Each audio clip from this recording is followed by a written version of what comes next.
번째 경기 KT 손익붐 대 고양 소노 분석 시작해보겠습니다. KT는 DB 원정을 승리하며 연승에 성공했다. 길게 연패를 당하며 중위권으로 추락할 위기가 있었지만 반등하며 이제 상위권 추격에 나선다.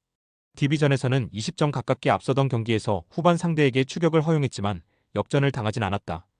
허운이 3점 5개를 63%의 성공률로 넣어주며 21득점 5어시스트를 기록했고 하윤기가 풀타임 가깝게 소화하며 16점을 더했다. 손호는 화요일 홈경기에서 정관장에 완패했다. 전반에 이미 50점 이상을 실점하는 등 분위기를 전혀 가져오지 못한 경기였다. 캔바우가 부상에서 돌아와 30분 가까이 소화하며 기록지를 풍성하게 채웠고 알파카바가 16점을 터뜨렸지만 외인 득점에서 밀렸다. 또 이정현의 부상 이탈이 길어지며 팀이 바라는 경기를 하지 못하는 상황이다. KT의 승리를 본다. 손호는 이정현과 김진유 등 팀에서 가장 중요한 2명의 국내 선수가 이탈한 여파가 크다. 민기남과 최승욱 등 벤치 자원들이 힘을 내고 있지만 주전 선수들의 공백을 메우긴 어렵다.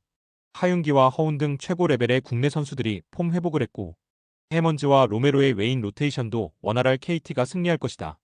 두 번째 경기 삼성생명 대 우리은행 분석 시작해보겠습니다. 삼성은 지난주 토요일 원정 경기에서 KB에 제역전승했다. 경기 내내 외곽포를 앞세운 KB와 엄청난 접전을 펼쳤는데 2점 차로 뒤졌던 종료 54초 전 미치키의 3점포가 터졌고 강유린과 키아나 스미스의 연속 득점이 나오며 승리했다. 우리은행과 썸이 앞서가는 상황이었는데 이제 반경기 차로 추격하며 리그 선두 등극을 노리고 있다. 이해란이 20득점 동반 더블더블을 기록했고 윤혜빈도 돌아오며 이제 허리 부상 중인 이주연을 제외한 모든 선수가 경기에 나설 수 있다. 우리은행은 지난 월요일 원정 경기에서 하나은행을 완파했다. 연속 경기 더블더블에 성공한 김단비가 골밑 싸움에서 상대에 앞섰고 이민지가 벤치에서 들어와 15점을 기록했다. 최근 얕은 난조로 부진했던 이명관이 김정은 수비를 책임지며 13.5어시스트로 활약한 점도 팀에는 큰 힘이었다. 삼성생명의 승리를 본다. 우리은행은 한엄지가 최근 부상 여파로 풀핏의 몸 상태가 아니다. 그로 인해 박혜미와 이민지 등의 출전 시간이 길어지고 있는데 완벽한 핏으로 보기 어렵다.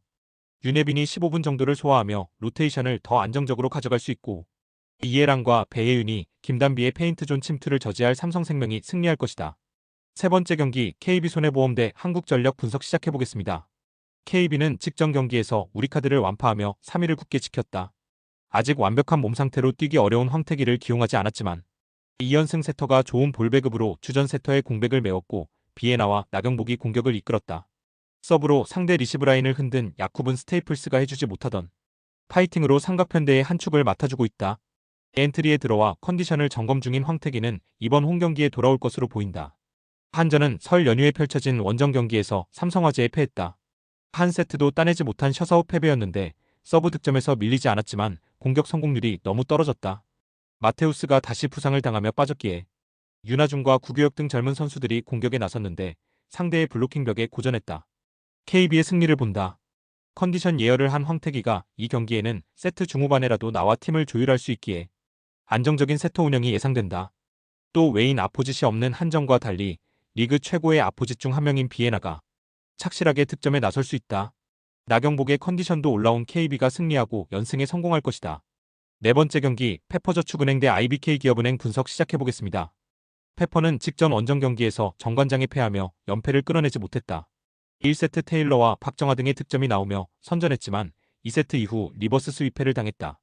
여머르엉이 중앙에서 유효 블로킹을 자주 만들며 역할을 해줬지만 장희가 정관장의 중앙을 뚫어내지 못한 것이 아쉬웠다.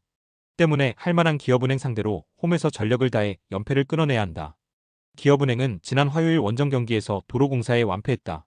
연패가 길어지며 라운드 전패 중이었기에 연패 탈출을 노린 경기였는데 모멘텀을 가져오지 못했다. 빅토리아가 21점을 기록했지만 공격 성공률이 33%에 그쳤고 블로킹에서 상대에 압도당했다. 아킬레스 부상 여파로 천신통이 빠진 이후 세터 리스크가 커졌고 김채원이 부상으로 빠진 리베로 라인도 불안했다. 기업은행의 승리를 본다. 천신통과 김채원 등이 부상 중이지만 페퍼 역시 팀 분위기와 경기력이 모두 최악인 상황이다. 이한비와 이예림 등이 박정하의 대각에서 역할을 못하기에 육서영이 빅토리아를 지원할 수 있는 기업은행이 충분히 할 만한 경기다. 박사랑 상대라면 김하경이 어느 정도 버틸 원정팀이 연패를 먼저 끊어낼 것이다. 스포츠 당첨에 제일 중요한 건 조합입니다. 각 팀 분석을 잘한다고 하여도 조합을 못할 경우 큰 배당을 가져가지 못하는 거 다들 아실 겁니다.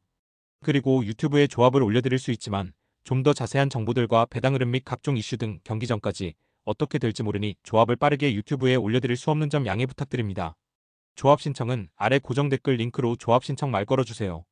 금전 요구 및 멤버십 가입 조건 일체 없습니다. 좋은 건 서로 나눠 갑시다.